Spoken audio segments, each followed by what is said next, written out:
Give me my green light. Let's see. There we go. Come on.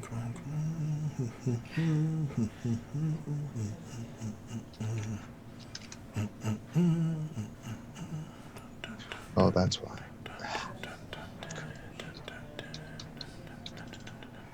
So we're live. You know what? It's not often that ST brings you some of the best guests to the vaping show scene.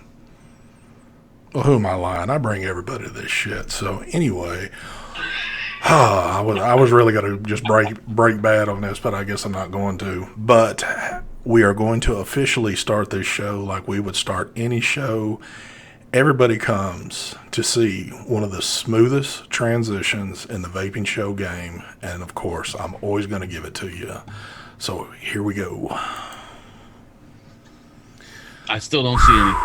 I tell you what, that is so smooth. I mean, it amazes me every time I see that smooth transition. I can't even talk about it anymore. Anyway, what is going on, folks? It is the True Vapor Show number 219. Yes. As you see, we've got a full panel here. We've got a special guest with us. Do we want to do buffets tonight or not? Or do we just kind of want to... Okay, let's... Mark, go ahead and take it away. We'll save our special guest for last here on this one. Are we just doing one or whatever? Yeah, let's just do one, kind of get through it a little faster. I got the Vaporesso Gen with the... I can't even say the name of this tank because I don't even know the name of it. The whatchamacallit, right? The whatchamacallit, and we got some of the whatchamacallit juice in there. And yeah, that's pretty much it. Take it away, Mr. Mike Vapes. Hello, everyone. Good evening. Hello, chat. Sid, Greg, Steve. I'm vaping on the Intake Dual RTA on the Swell mod. And inside there, I have some Rogue Apple Pie. Who should I give it to? You should give it to Brent. Give it to Brent. Brent. Hello, Brent. What are you vaping on tonight? What am I vaping on tonight? I think I'm in the same boat as you guys. I guess this is old school. It's the Breeze One. Mm-hmm. So, I mean, I buy, if I see these somewhere, I'll buy like 2 or 3 because I can't risk having, being out when they finally discontinue, which they did, and then they brought it back. It's one of the best devices. Is that the new one, the NXT? No, man. This is like first gen. Oh, you got to try the NXT, the new one. It's yeah. This is... Well, is it draw fired or? Yes. Yeah. Yep. Oh, okay. Well, okay. Well, let me. Yes. So what I learned, gentlemen, is that while vaping is far safer than smoking, much safer, exponentially safer. Oh my God. Everybody should vape. I recommend vaping to kids. I do it all the time. The thing is, though, depending on your juice, if you vape in the one spot and it's shooting straight at your teeth over and over and over again, you'll get cavities. Yeah. There you go. Hold on real quick. Let me get mine out the way. The little Aegis X with the intake dual. No, it's not the recurve dual. It's not that at all what Mark seems to think it is. I don't put the bulk on or anything. Thank you. Yeah, I know. But anyway, so tonight we've got Mr. Brent Stafford with us from the Regulator Watch. If y'all haven't checked this man out, go over and check out his YouTube channel. You know what? I'm just going to back off. Brent, why don't you tell everybody about yourself? Maybe for some of the people that don't know who you are, but just give them a little history on yourself. Okay, so there's a bunch of things there. Well, hi, everyone, and hi, guys. Thanks for having me on the show. Definitely. Regulatorwatch.com. We're based in Vancouver, Canada. We've been covering the vaping industry for 4 years. Ostensibly, what we do is we chase topics and areas that we have an opinion on. So I'm 30 years in the news business, plus mixed with some marketing and stuff like that in there too as well. And when I got back into making content, I wanted to make content that was basically opinion oriented, but still fact based. That's what Regulator Watch is all about. And so its website is designed to curate content on both sides of major issues, climate change, vaping for one, alcohol, a bunch of anything that has to do with regulation. And so then our original content has an opinion, and it's obviously one way on one side. So we curate basically a little heavier on the other side, and then our original content fights for a particular point of view. And then we go out and we find people in the industry, stakeholders, that are interested in funding that coverage. So they don't get a chance to, it's not like sponsored content where they've got an impact on the editorial. They simply support the editorial. And if I've done my job right, they'll feel like that we've reflected their opinion too as well. So, and with vaping, that's what we did 4 years ago. In fact, our anniversary of our first piece on vaping is this week from 2015.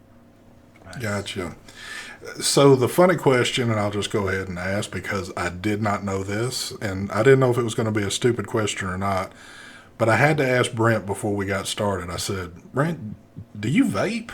Are you just into this? But he does vape. For those of y'all are wondering, he definitely is a vapor. So, but I've seen you on a bunch of your programs, and I've never once seen you vape on there, and it's kind of like, what's going on here? Because typically everybody's doing their thing with this, but Right. Is there any reason why you don't do it? Yeah. Oh, sure. Yeah. So, we only just started doing Reg Watch Live. So in terms of our own live episodes, that's in 2019. In fact, sans any of the audio problems that we first had when we were getting the kinks out of our gear, it's only really been, 5, 7, 8 episodes that we've been doing our own stuff. You guys own the live world. We produce broadcast quality edited television, right?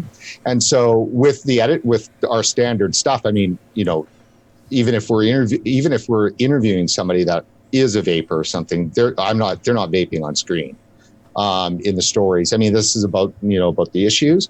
So, and then of course, 9 out of 10 interviews I'm doing are with people that there's no, I wouldn't even be vaping with them, before the interview or anything, right? So that wouldn't be an issue.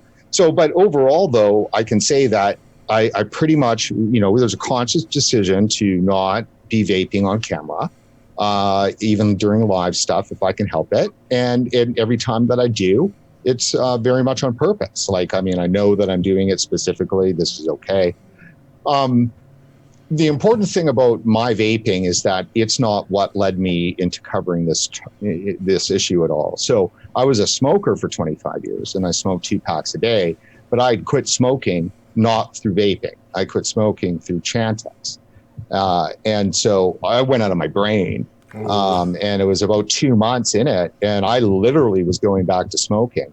And I remembered, I literally was. I went across the street to the drugstore and I bought one of those, the Nicorette, whatever, draw, light things, right? With oh God, it was brutal. I bought one of those and I took a drag on it and I went, oh my God, there's total nicotine in that. Wow, that helps. But it was just so shitty. That innovation of that product had not been around. I remember trying that in 1992. It was just total crap. So this is 2015, spring of 2015. And I remembered that I had a Gen 1 vape pen that I bought at some head shop in Vancouver back in 2013 or something like that. So just as things were coming over here.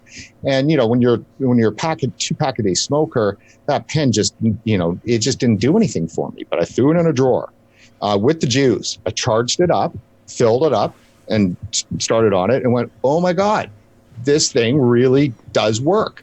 And the very next day I went and found that there were stores and, Kanger sub tanks and this, and that was it. And so vaping didn't help me quit smoking. It helped me stay quit. Nice. Now, vaping, what's your style like in devices? What do you tend? Are you more of a mouth to lung vapor, or do you like to do direct lung? Have you messed around with the rebuildables? Have you tinkered? Yeah, it's all good. Yeah. The plethora of the different aspects of vaping, I find to be a wonder. From day one, like I was just said, when I walked into a first vaping store that was dedicated solely for vaping, I didn't even know they existed. I was in awe. And so So I've tried a whole whack of devices. It took me a while to find devices that work for me and the right combination of juices too as well. Still to this day, if I'm using, traditional, like non-salt nic, if I'm using non-salt nic, I generally have to mix it. So no one single juice has ever really proved to work for me. So I've had to do, my own little concoctions. Mm-hmm. And then with the salt nicks, with the breeze and stuff, it's probably just in the last year that I stopped mixing, and then I just went straight into. So I use so if I'm using traditional, I've got I don't even know the name of this. It's a iTase. Sorry, not an iTase, but a. Whoa, he's got an old one there. It's about 2 years old, I guess. I've got a. I know it's an Innikin product, right? Yeah, it's an Innikin. Yeah, I guess mod, right, or whatever. And then the tank is a smoke. I think's a baby. Yep, the original baby. Yeah, so the baby. So I rarely ever use this right tank for the for the mod or whatever. Right. But this guy's good, and it's a mixed juice in there. I'm heavy on the fruits, and like a pina colada 24 base, mixed with 2 different kinds of watermelons, and then some kind of a different. So you kind do of your own little mixture with like different brands of liquids, right? Nice. Exactly. Yeah. And then so like berries and stuff. I'm not really much of a dessert guy. Never really got into it. So it's always like the mangoes and the berries and the fruits and the stuff like that. Nice. So, and I know for a lot of people that might be watching this might not know your take on things, but what is your take on the stuff that's going on in the U.S. right now with everything? I mean, not to go into a very long story because I know there's so much that is going on, but what's your simple take on things that are going on right now? The simple take? It's hard. I know it's hard to do a simple take. Not simple. Yeah, it's not simple by any means, but well, the same people that are screaming racist and screaming about climate change and are wanting to force little boys into hormone therapy and stuff are the same people that are anti-vaping.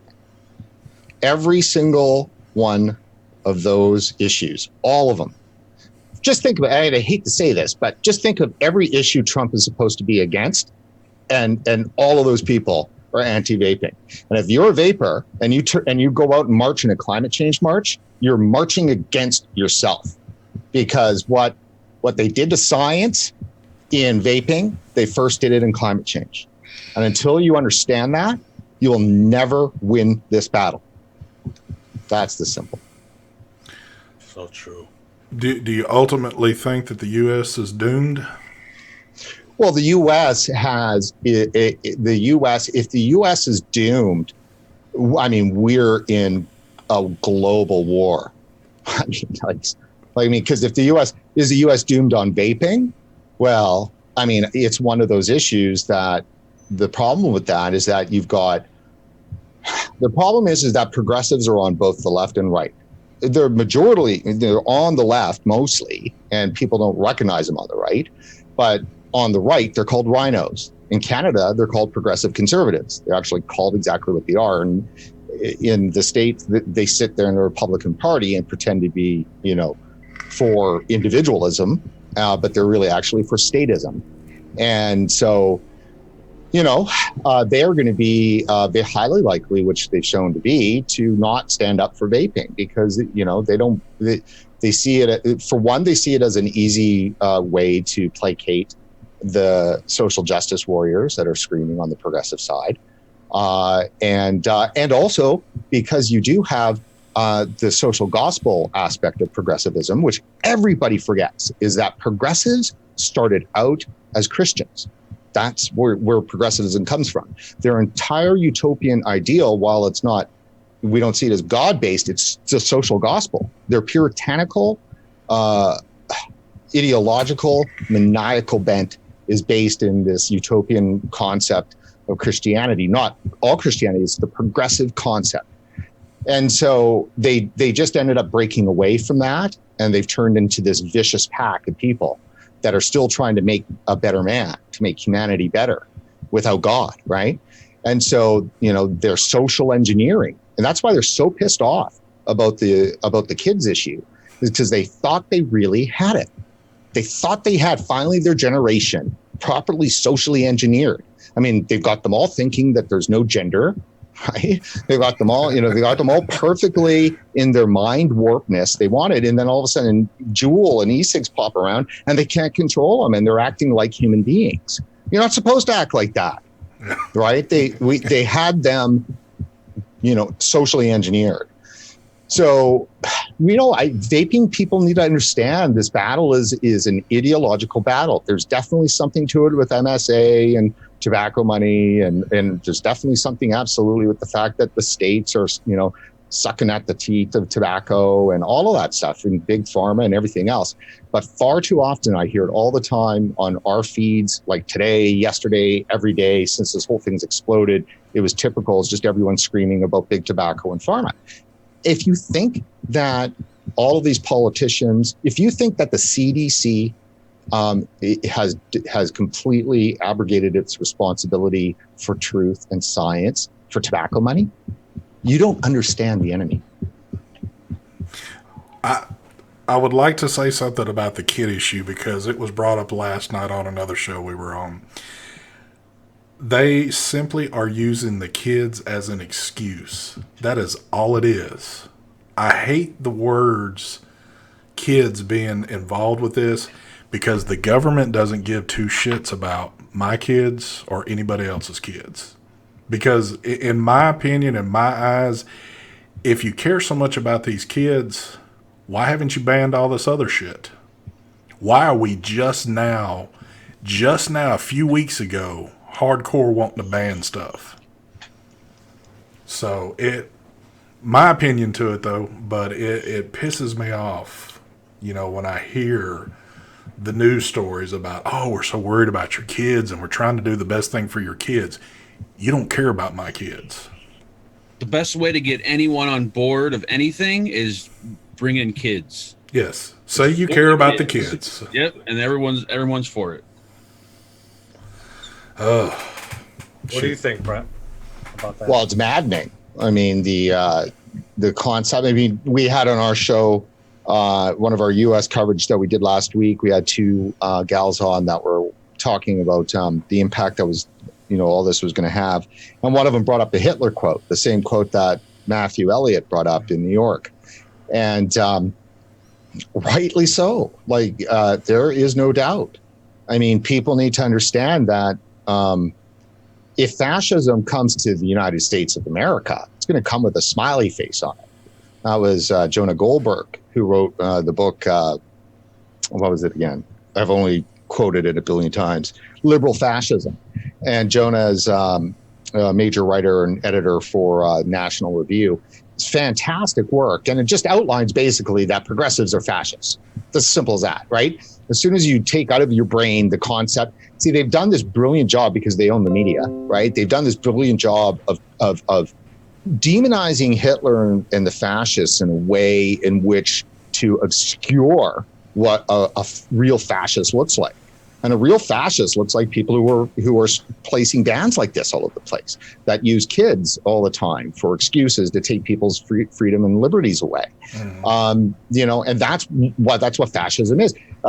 Fascism is not anti-capitalism. Like, yes, Hitler hated capitalism, but fascism works with capitalism. The corporations join and merge with the government into one moving thing, which is exactly what happens in the regulatory state. See, progressivism created regulations. The administrative state did not exist until 1880, as the history of progressivism. And so like 1905, 1910 is when, all the first regulations were coming in to bust the trusts of the oil trusts. And then, tobacco trust had got busted in like 1911 and stuff like that, and broken apart. This was government moving into, this was progressive administrative government moving into business to basically shake them down. And then, so That's what it is. So when we're looking at vaping, you've got a whole bunch of things going on. One of them is a brand new industry that had not existed before, arguably a vice industry, because it is nicotine, right? And it's the child of tobacco. So that can never go away, from this issue, right?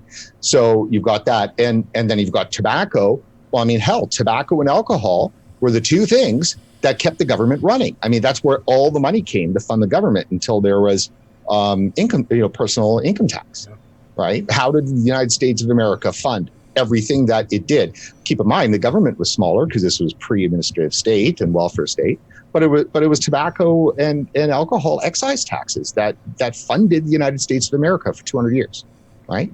So, so for vaping to come in and this whole new industry to just get created and explode like it did, when government's moving in, it is acting like a mob, right? It's coming in and it's doing a shakedown.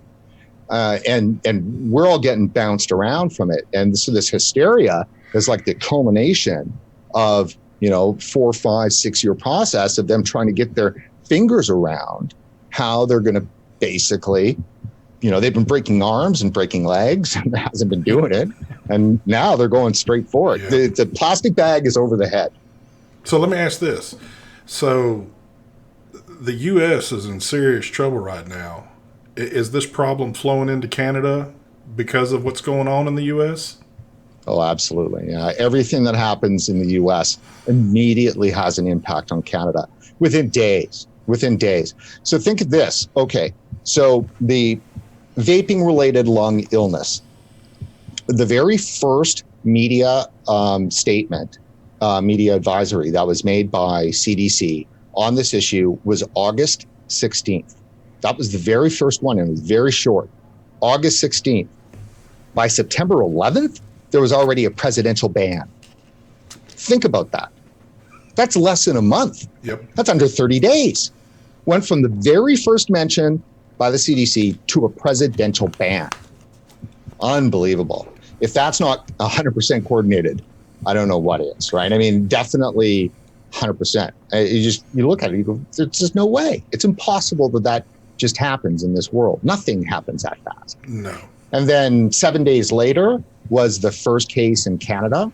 And Dr. Christopher Mackey held a big, huge press conference on that. And so it hit Canada, and then in the same hysteria, but we don't have the cases because we have legal marijuana across the entire country. We don't have that market for the bootleg THC carts, and because it's actually THC related and it's not nicotine related, and the CDC is completely lying their faces off, and then so is everybody else following it, right? It's a little harder for that hysteria to be maintained in Canada, and it's going to unravel very, very soon. So yes, it happens right away. It moves up. In fact, before September 11th, there was already stories in Canada of medical health officers in key provinces talking with the media, saying that it's only a matter of time before it hits Canada. And when it does, it's going to be brutal. So I've got a good question for you.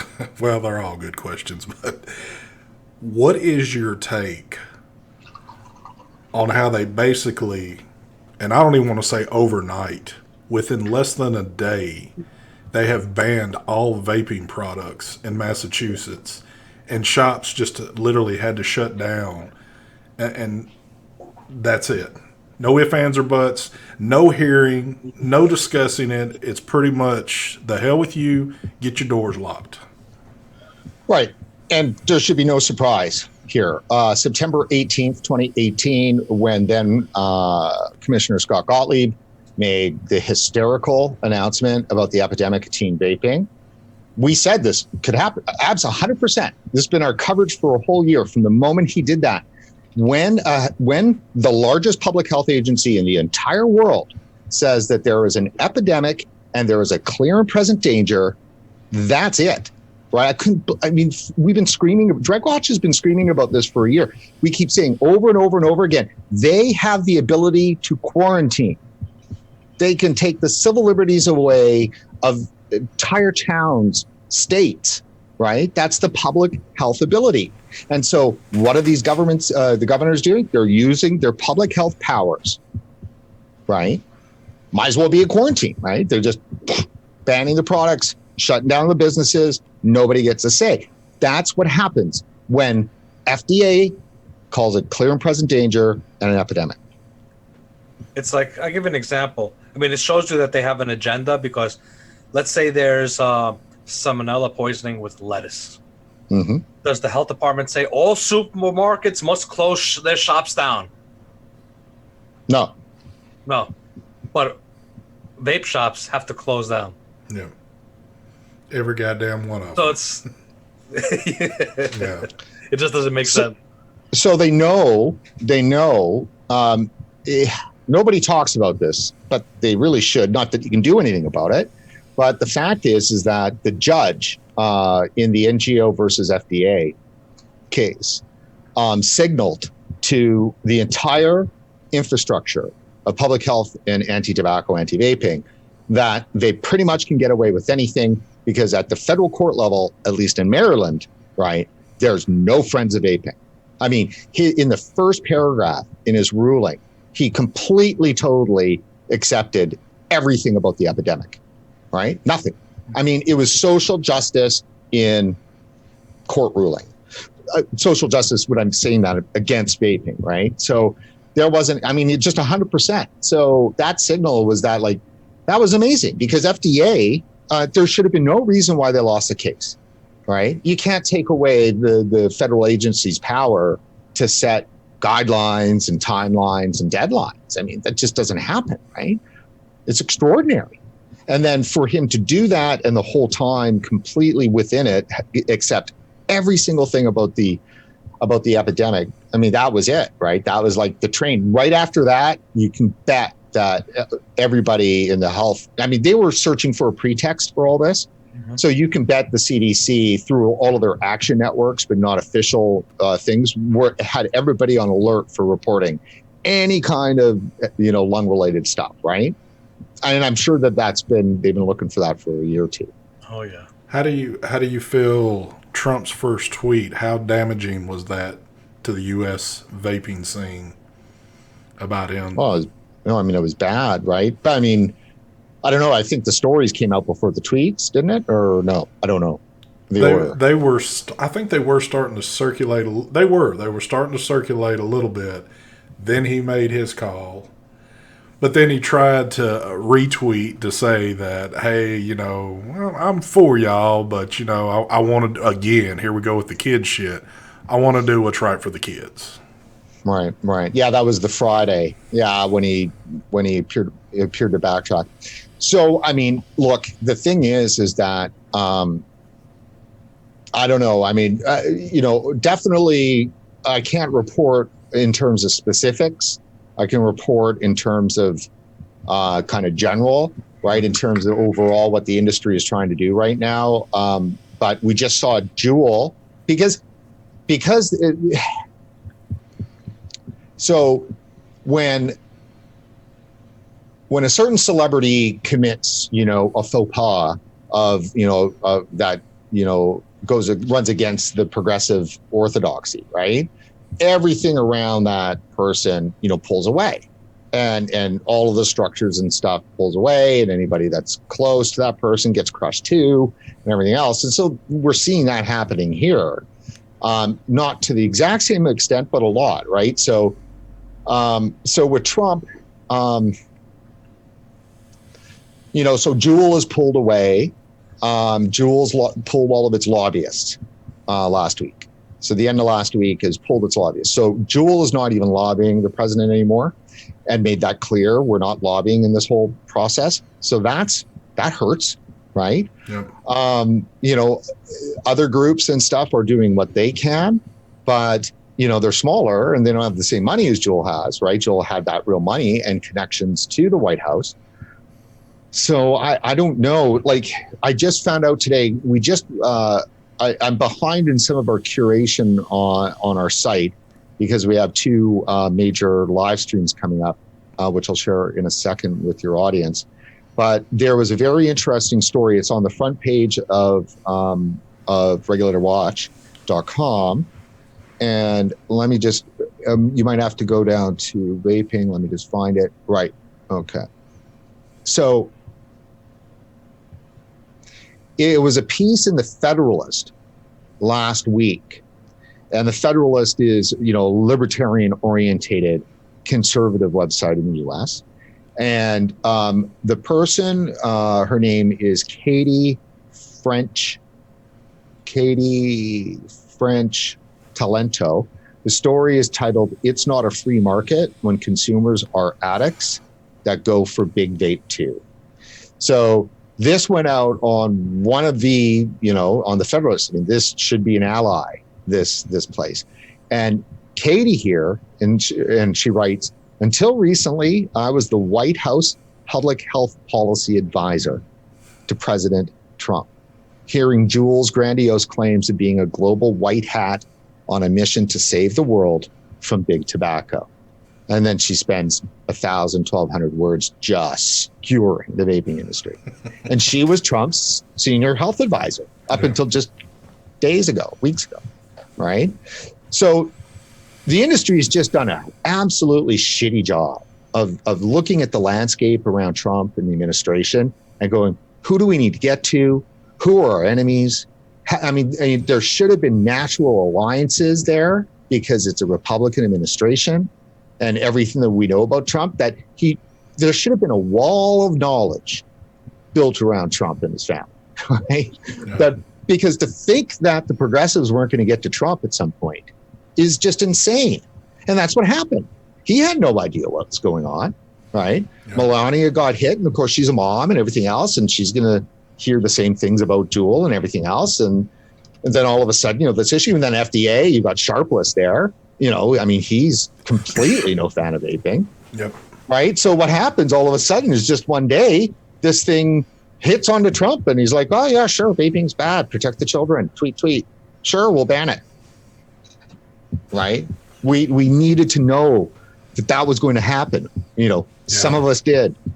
So how is it in Canada? How are the politicians there dealing with this, opposed to how the U.S., most of them seem to be dealing with it? Are they for it? Are they against it? What's the percentage there, do you think, if you know? Or hard to say? Is really hard to say. I think that there's probably just as many people that are in politics that are against it here as there, with maybe a slight variation. You can have, in Canada, we're the only first world country to ever legalize cannabis.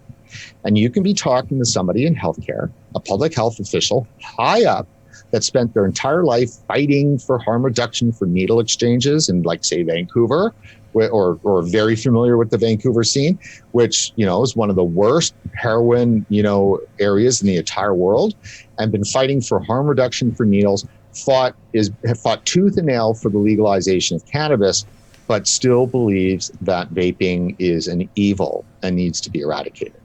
Right? I just don't get that shit. Yeah. And that's how this isn't about tobacco money. Yeah.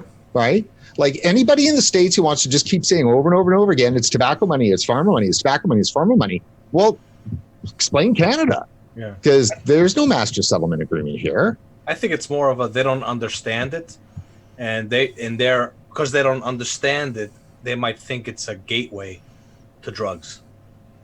Am I wrong? I don't know.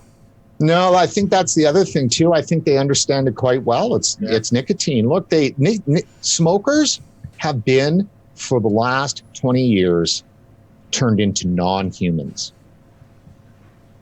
Right? I mean, we are not worth it. Mm-hmm. They literally gave up on us. When was the last time you saw a real campaign targeted at adults talking about quitting smoking? So in England, you've actually got adults and government working to talk and speak and directly work with adults to get them to quit. And so that's why they're pro-vaping, because they see it as a harm reduction tool, and they understand the smoker, they understand the adult, they understand an adult has agency, and they work with them to help them transition to something that is a safer alternative to nicotine than smoking. In North America, they've written off the smoker. They are not human. They are a cash providing thing that they push out. They've pushed out of every public space, and every single person in power or in cultural power has basically pushed out. Anybody who has smoked has been ostracized and pushed out. And then so no, I don't think so. I think that they've got a disdain and a disgust for nicotine and for the smoker. I think there's a class issue. I think that the fact that the vast majority of smokers still tend to be white in North America, then you've got the white male issue too, because they hate us too as well, because we're white, we're male. So, I don't think there's a lot to go for smokers that it would make they've just written us off. But the U.S. has put ads to help you quit smoking. They really have, because they put the little warning label on the cigarette pack. So you read it and go, oh, shit, I'm going to get cancer from this. I better not fool with it. Yeah, but we've had those in Canada since 1990. I'm being sarcastical, though. I'm being very sarcastic. Yeah, okay. All right. Because everybody knows those don't do anything, right? They're, It's no different than this right here. This is a mod. This mod does not have freaking nicotine in it. This is a useless label on a freaking box right here. Useless. Oh, totally. Well, see, that's the thing is like when they lose their ability to actually make an argument, they are a parody of themselves, right? So those warnings are really a parody. They've got nothing else they can do, but something like that, right? Like to call a drip tip, that's tobacco. But see, you have to remember progressives in their full form fascist state, right? And then in the full fruition of it, it's communism, right? Because that's the whole way it moves. Just ask like David Horowitz, right? He's a famous American author, and he was born a red diaper baby. And you ask him, and he'll tell you that him and his family and everyone he knew in the 50s and 60s, they called themselves progressives because it wasn't safe to call them what they really were, which is communists. But don't kid yourself. Progressivism is that road to communism. It absolutely is. And that's the fascism road. And and it's just in flourish. Like if you look at the Democratic debates that have just gone on in the last couple of years, and if it sounds like I'm ranting, great, good. It's a reg rant. The Democrats want to ban everything.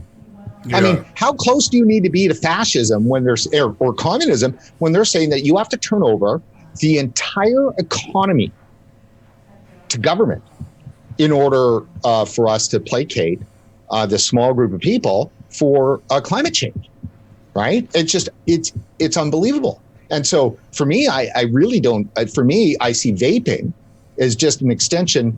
See, tobacco when they banned tobacco from public spaces, that was really the very first time that they were able to execute a massive, not withdrawal, but capture of human freedoms, of individual freedoms, for the potential harm that they might be doing to others. Right? That's not something that you can see in peacetime happening to that level. Remember, millions and millions and millions and millions and millions of people smoked, right? 38 million Americans still smoke today. So think about how many millions of Americans smoked back in the late 90s when they were just first getting all the bans going.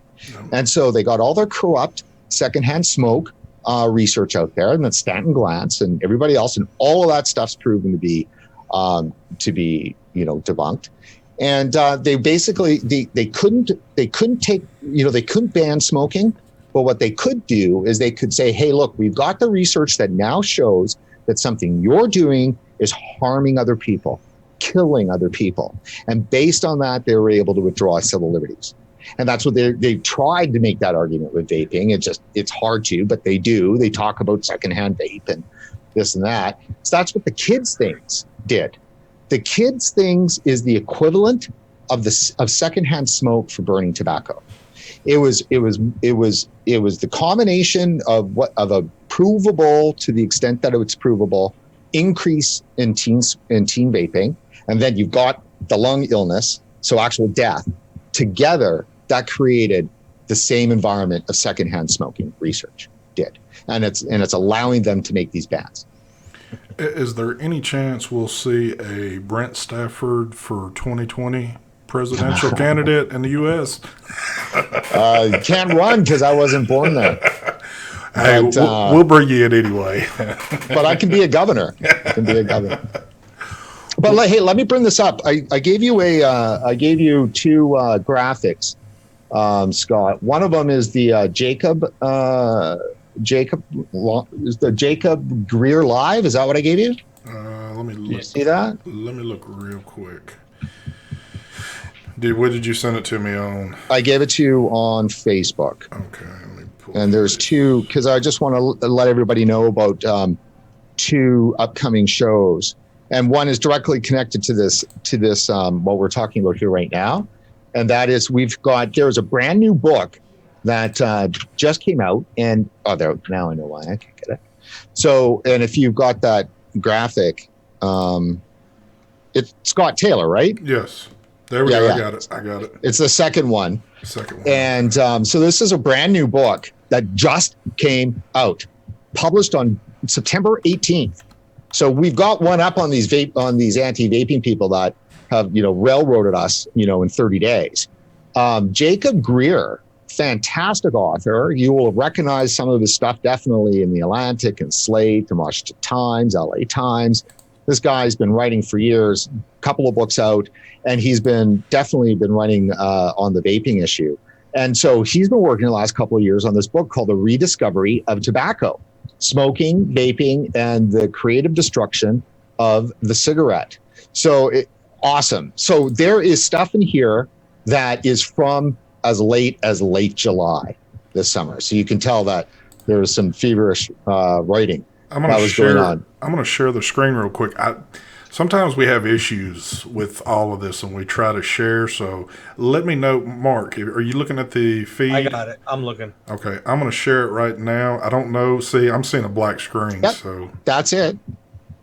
Are they seeing it though? Well, if we'll see in a second. Yeah, usually the feed might not be seeing the feed, but I'm looking right now. Okay, it should be popping up right now. It is all black. Okay, yeah. Well, for some reason, there's an issue when we try to screen share on this. So I can definitely repost this in a lot of the groups we're in, though, so they can see this. But sure. Okay. You don't. What's well? I'm just curious what software you use to run XSplit with Zoom. Can't you just pull that in as a media asset? You know what? If you add yeah, give me just a second. I'm gonna have to. You got to add it in XSplit. Well, y'all will keep talking while I'm doing this. Oh, thank you. Thank you. No, just vape them if you got them.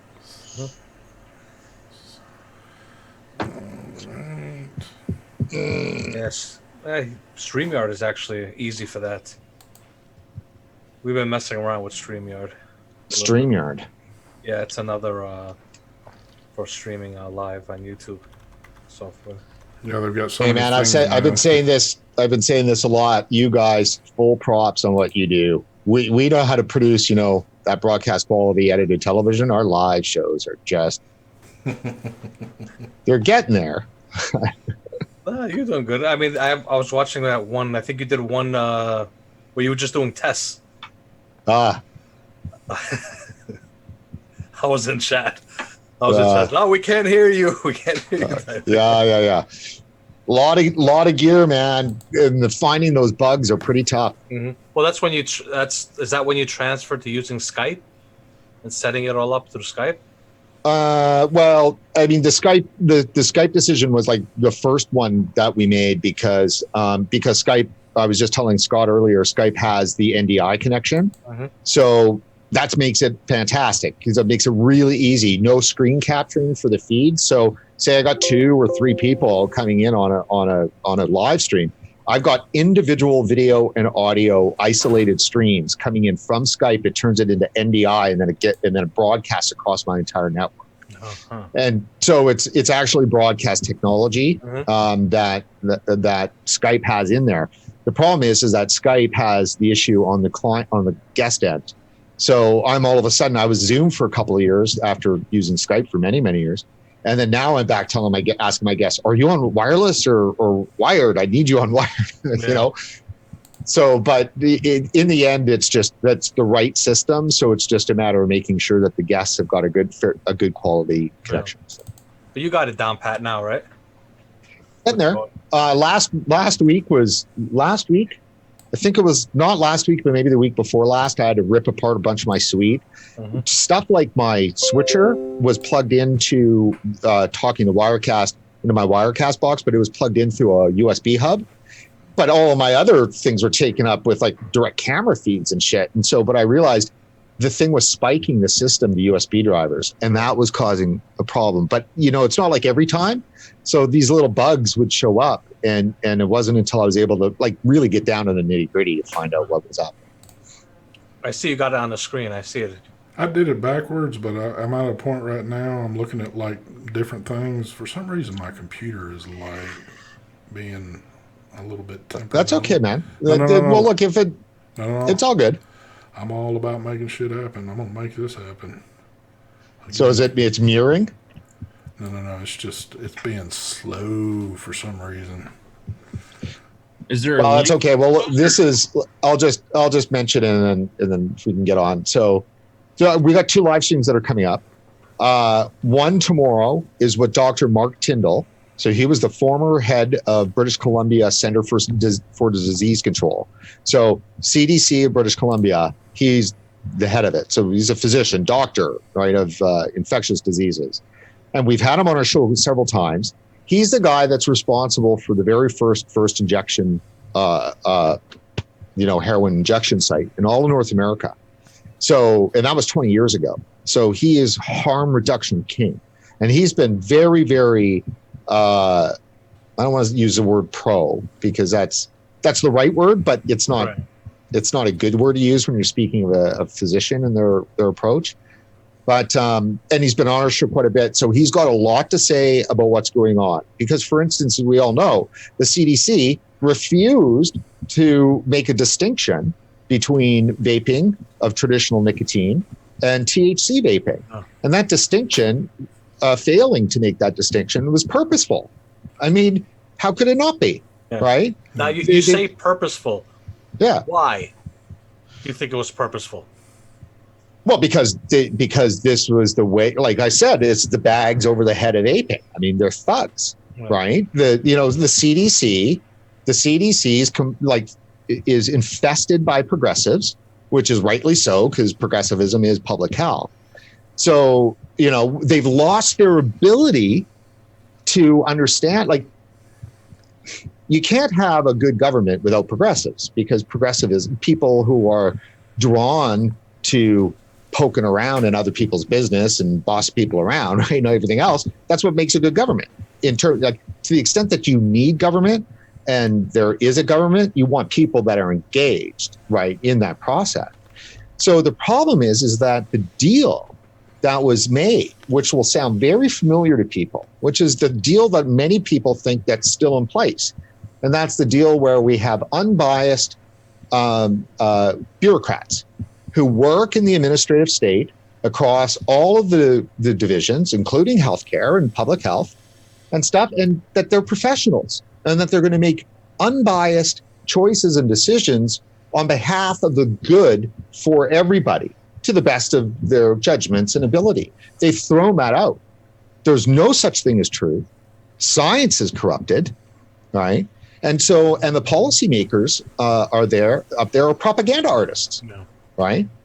So they've broken the deal, but they still talk the language, right, of, fair and objective to the extent that they can still stomach and do it. I mean, some of them, they don't even talk it anymore, right? But it's so CDC is that's just corrupted. The EPA is corrupted. I mean, they look at the science with them. I mean, you had a whole 1980s was all about acid rain, and including in the 70s. And I'm 49, so I mean, I remember this, and I remember covering it in news in the early 90s. Acid rain, acid rain, acid rain. I remember that. Yeah. Well, it turns out there was no acid rain. And the EPA's report that came out in 1990, they kind of held it for a little bit for like that legislation to go through that brought in the first of the emissions targets for coal plants and stuff. And then when they released it, I was just reading it the other day. I mean, the acid, it was not coal and stuff that was making rain acid. Rain is naturally acidic because of lightning, and the lightning, makes the rain a bit more acidic. Mm-hmm. And then it was actually science came out with and showed that it was actually land use stuff that was going on around these major lakes, human development and all those other stuff, which caused triggers to create, pH levels rising in some of these lakes that caused fish to die, which had been blamed on, the acid rain in the air, but it wasn't. So anyhow, EPA, it still sits on that. You have Obama, right before he was leaving, I think right before, a year or two before, his EPA ruled that carbon dioxide was a pollutant. So, and then that got fought in court, and the court backed the Obama and the EPA. So that means that every single living person on this world, on the earth, when you exhale, you're exhaling a pollutant. How is that possible, right? And that thing that you're exhaling is the oxygen for everything that's green, but yet it's a pollutant. So that's a perfect example of how they bastardize science, right? Well, I got a question for you. I don't guess it's really off topic, but are you into conspiracy theories at all? Well, a conspiracy theory to me, right? And I'm just curious. Well, it's a no-brainer, right? Yeah. Because two people get together and decide on a plan. That's a conspiracy. So the conspiracy theories are generally, the people are talking about the conspiracies as if there's something unusual, right? Yeah. Or something evil, right? When everything happens as a plan, right? So think of any kind of social activism, right? Of course they're coordinating, right? Yeah. Of course groups are talking to each other and planning. Of course they are, right? On climate, sure they are, right? The only people that don't coordinate and plan and deviously execute are generally on the libertarian or the right side of the world, because we don't have the same activism bent, or the same neurotic leftist brain that President Trump has. That's why they hate him so much. They hate him because he's got the exact same brain that they have. Don't hate him because of his money, though they might be disgusted by this or that. Really, truly, in the end, Trump represents a traitor to him. He thinks like they do, right? And that's why he knows how to push every button on them, yep. Right? But us on the right, we don't have that same thing because, maybe because I'm assuming you guys are on the right. I don't know. And I use the word right loosely for conservative, So if you think that human beings are not naturally born good, we have great capacity to do evil in every single one of us. If you believe that, then you're with me. Yeah. Brent, I got a question for you. Michael Bloomberg. Yes. Bloomberg. Let him get his drink down real quick. Yes. He would look great. Bloomberg would look fantastic in some jack boots and tan kind of, military shit, and some insignia. So and kind of walking in a weird kind of forward stepping kind of way. Yeah, exactly. So like Esty was saying about conspiracies, Bloomberg pumping out what was it, 160 million to I call it the smear campaign against vaping. Why did he do that? What was his agenda? Well, there's the old, for one, I mean, he's the kind of guy that doesn't throw good money after bad, right? And so the 160 million that he's just thrown in, you need to understand he's probably in it for 300 or 400 million already, right? Because Bloomberg's been one of the biggest funders of all this for years. I mean, Bloomberg's been running a propaganda mill that's for literally 4 or 5 years. Right. For sure. I can tell you for sure. 4 years, for sure. He has some product that he's invested in, pharmaceutical, a vaping device or some sort of vape. Yeah. Again, see, there's one of the things where I go, that's a distraction, right? Mm-hmm. That's a distraction. For whatever thing that is. Yeah, I had some people going, pinging me a lot with that last week. I think the hail, something like that. Yeah, that's it. Yeah, and rightly so. I mean, from a progressive point of view, it makes some sense to be ready with some replacement technology that is framed in a pharmaceutical kind of event. So this is about technology taking you down off of nicotine, weaning you off of nicotine, and everything else. And that Silicon Valley promise that was there with Juul, but that's unrealizable with a product that's intended to not actually take you off of nicotine, but to replace it. See, they're nuts over nicotine as a recreational product, right? That was one of the reasons why they hate cigars and pipes and everything else. And you'll hear this from Jacob Greer's show, which everybody should watch, find it on RegWatch. It'll be 8 p.m. Eastern on Wednesday.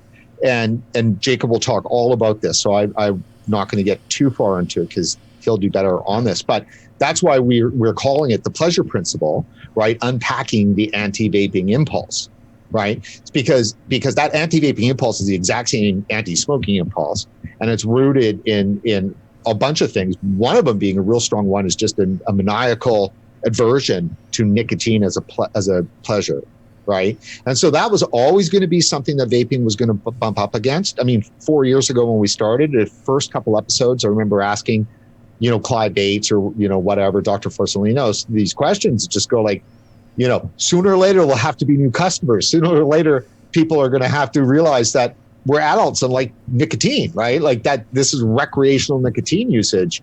And that was definitely not going to go over well. And that's one of the things that's happening here is when they say another generation addicted to nicotine, in the end, they know that it's the harm. They got a real problem with that pleasure principle. So it's big for them. So Bloomberg and that device, I think that's one of the conspiracy theories that, if true, fine, but it serves as a distraction.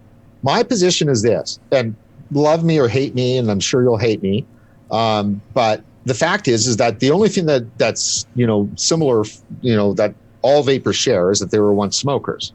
But outside of that, right, you've got politics across all bent, and there was a hell of a lot of smokers on the left and on the progressive side, and those that didn't get pushed out and ostracized early and stuck with it long enough that they could end up transitioning to vaping. There are a lot of them are very active or vocal inside the vaping community, yet they suffer from cognitive dissonance because they believe regulation is a good thing because of everything else in their life. Regulation is always a good thing, but yet this one issue has them in this dissonance, right?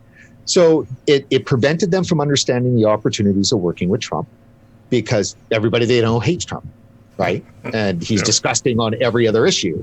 So you've got this one issue, vaping, that's at your heart, but yet you're paralyzed from getting anything done. But yet you're an activist, so you want to do something. So you turn on the vapors community yourself, right? So where does a lot of the infighting come from? It's energy that can't go out because there wasn't a lot of active places out earlier, and then you get Trump right there, and then I can't lobby. We can't do that, and so so a lot of that energy turns inward.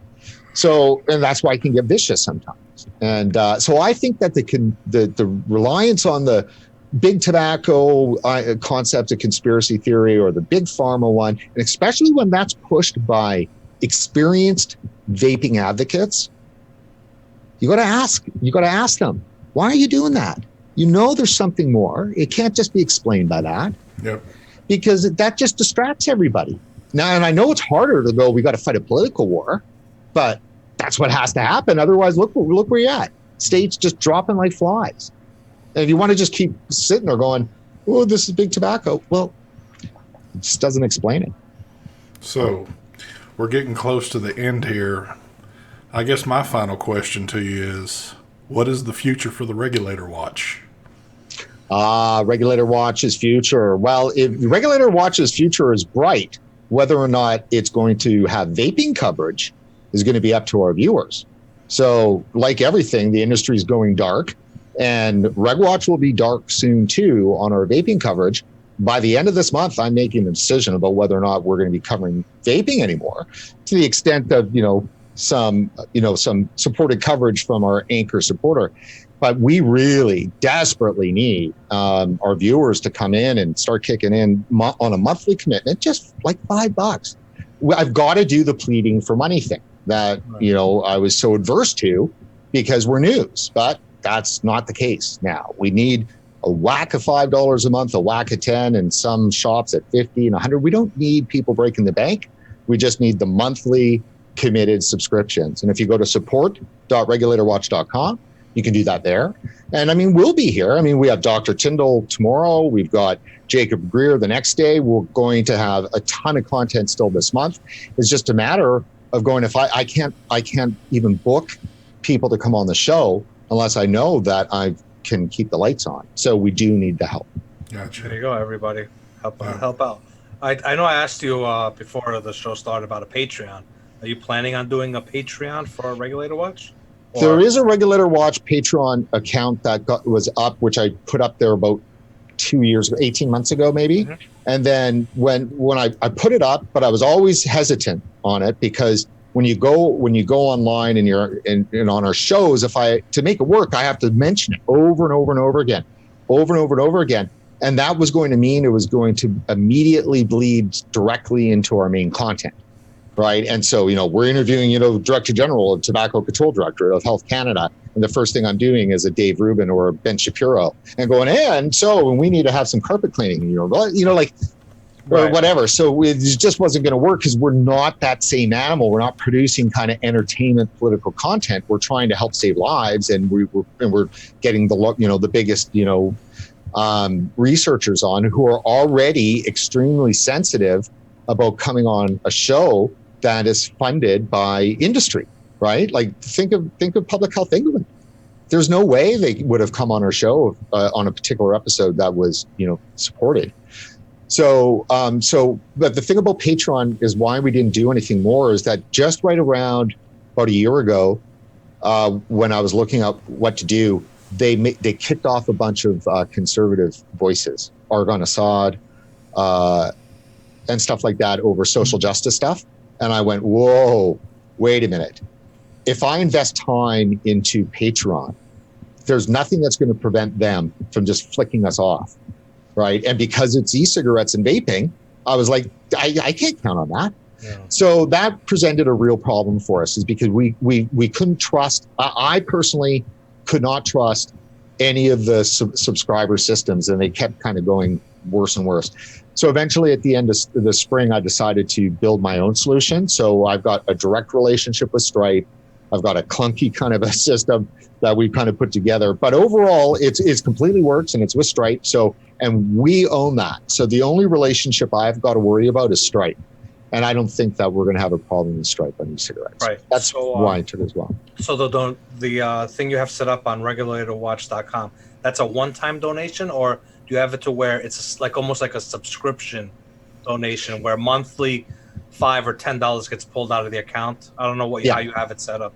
Yeah, no, that's right. We had both a monthly and a one-time option set up for the last 2 months that we've been doing our push. And it was great. I could see what people were choosing, and people were choosing the one time, which is fine. And, we got some good donations and support in, so that was good. But really, you have to remove the one-time option, and you have to just give them a monthly, right? And so we just did that today. And again, everything is always people, they make a choice, right? They can, if they value our coverage, they can support us. We're just narrowing the focus into the monthly contributions, and you can write in your own number, and there's pre-filled from $5, $10, right up to $1,000, right? And the one thing I want to mention is the other reason why that I wanted to make sure that it was a system that we built, and what I really liked about Stripe was that it's connected with all of my business. So my company is Shaky Egg Communications. I started it in 1996. It's an established media marketing agency. It owns Regulator Watch. And so our system every month will send you a full receipt that's targeted for your area. So whether you're EU or Canada or the US. So I've got everything geo-targeted. So it's all done in your own currency. And then you get an actual receipt too each month for your business, which you can use to then write off that $5, $10 or whatever it is. And it's as a category marketing expense. So you can actually use it as a business write-off. Nice, there you go. nice. For people that are watching now that are actually sub to Brent and watching him, or people that are planning on doing that, help support him. You know, if you guys want to hear, he gives great info. I've been sub to him for a while now, and he gives great info. And if you guys still want info on vaping in the United States, support him. Definitely. You've already seen some of the links to his site. Also, Mike, did you put one to his YouTube channel in there? I got I've been putting his channel link also in the chat. Definitely. YouTube is huge for us guys because we never got any love from YouTube because of our content. I don't know why when other vaping stuff has, but we've never seen the light of day with the algo. So, but we're finally getting some. It's because you're out of Canada. It doesn't really come up in the U.S. searches. Oh, yeah. Yes. YouTube is a beast of itself. Yeah. what a funny little beast. Yeah. So yeah. So the sub drive is great. Thank you. By the U.S. reviewers, personalities, we're the ones that could get you people to watch you because a lot of people don't even know about you. There are a lot. Actually, there's in the chat a lot of people when they saw you on, they were excited. Yeah. You have a lot of your followers are in here, but a lot of people don't know who you are because I think it's because you're based out of Canada. Exactly. It doesn't come up on the searches in the States. Right. And because YouTube has been so tough for us, I mean, we built our audience on Facebook. And so if people are more YouTube, I could be out of their view, right? Yeah. So definitely do this for people that are watching now, for people that are going to be watching the replay, go over, check out Regulator Watch. Give him a sub. Great content on there. I mean, he's an awesome man. He's even though he's in Canada, he's not in the U.S., this man is on our side right here. This is somebody that we need in this community. He is very important. So definitely show him some love. Brent, I'm so glad you came on, brother. It was awesome having you on here. I got to say this. When I first seen you, I was like, man, he's not the typical vapor. You're that, I guess because we're kind of a little rough around the edges, and that's the way our crowd is. You're well-spoken, well-dressed, and it's like, no, he's not a vapor. He's a professional. The way he does his show is a professional. Yes. It's like watching like a news channel. It is. That's what it is. And that's what is so awesome about it. So when y'all go over to check his channel out, you will see that it is no joke over there. It is like professional to the T over there, and it is great work. So awesome on you, Brent. I appreciate everything you do for us. And I hope everything keeps going great for you, man. I'd love to have you back on at some point in time, man. Anytime. I really appreciate it. And so Mike and Mark, right? Yes. Yep. Yeah. Thanks a lot, guys. And thanks, everybody. But hold on. We ain't done yet. We got one other thing to do. Of course, with the sponsors, we got a few little goodies to do here. So, Mark, can you pull up a randomizer for us, please? Oh, yeah. So big shout out to Camelot and Brad's as always. You know, they've been a big supporter of this show for a long time. So Mark, you got that ready? Yep. Mike Vapes. Can I get a number, please? Yes, let's do number. We'll do 21. All right. Before we go any further, 21 is going to be the number. We are starting off with Brad's tonight. Of course, you've got to be a U.S. resident to get in on this. But Brad's is doing an Aegis X kit, this right here. So, pretty cool thing right there. So, 21, Mark, who have we got? 21, we have Tex-Mex Vapor. Congratulations. Congratulations there. All right. Hold off 1 second there, Tex, and I'll tell you what you need to do. Tonight, Camelot is going to be doing their reserve line. So, Mike, can I get one more number from you, sir? Let's do 20. No, I did 21, right? You just did 21. We'll double it. 42. There you go. 42. We have Rigor Mortis. Congratulations. Damn, there you go. There you go. All right. All y'all need to do is contact me at stvapes72@gmail.com. I need you to send me a photo ID with address, birth date, all that good stuff on there. And congratulations to the winners out there. Again, Brent, awesome having you on. I'd love to have you again pretty soon if possible. And folks, thank you for watching. I know I had to do this on a different night. I've got some important things coming up for the rest of the week. So, and also the timing worked out good with Brent, with him coming on tonight anyway. So everything, the stars aligned for us. So it worked out perfect. So awesome show. Again, thank you for everybody joining us tonight. We will be back at the regular time next week, 7 o'clock Tuesday night. So with that being said, we are going to get out of here. I'm going to give y'all one more thing. Well, you knew I was going to give it to you anyway. Y'all want to see this smooth transition out? So here we go. Here we go. Smooth transition out, folks. We're out of here. Peace. God damn, that's so smooth right there. Shit trips me out every time, man. All right, folks. We are done. Good night. You got to love it.